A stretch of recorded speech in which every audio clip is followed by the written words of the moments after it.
হাত পা বেঁধে এক পুরুষকে শারীরিকভাবে নির্যাতন করছে দুই নারী। কখনো চাবুকের আঘাত, আবার কখনো বা হাই হিল ও বুট জুতা দিয়ে আঘাত করতে দেখা যায়। তীব্র ব্যথায় পুরুষের কণ্ঠ থেকে বের হয় চিৎকার চেঁচামেচি, আর এভাবেই মেটানো হয় বিকৃত যৌন তৃপ্তি।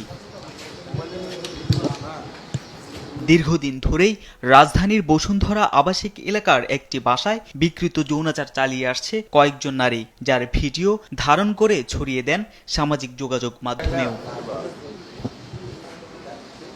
অবশেষে ছদ্মবেশে অভিযান চালিয়ে এই চক্রের দুই নারী সদস্যকে আটক করে ভাটারা থানা পুলিশ। বুধবার রাতে গোপন সংবাদের ভিত্তিতে বসুন্ধরা আবাসিক এলাকার জি ব্লকের একটি বাসা থেকে শিখা ও জারা নামে ওই দুই নারীকে আটক করা হয়। উদ্ধার করা হয় চাবুক, বিশেষ পোশাক সহ হাই হিল ও বুট জুতা। দীর্ঘদিন যাবৎ আমরা একটা শুনতে পাচ্ছি যে একটা বিকৃত যৌনাচারের একটা কার্যক্রম চলতেছে আমার এলাকায়। গোপন সংবাদের ভিত্তিতে উক্ত স্থানে যাই, যাওয়ার পরে গিয়ে আমরা ওইখানে গিয়ে ঘটনাস্থলে দুইজন মেয়েকে পাই এবং তাদের সঙ্গে পরিধীয় কিছু বস্ত্রাদি পাই, যেটা ধরো দীর্ঘদিন যাবৎ বিকৃত যৌনাচার কার্যক্রম চালাচ্ছে এবং একটা চাবুকও ছিল।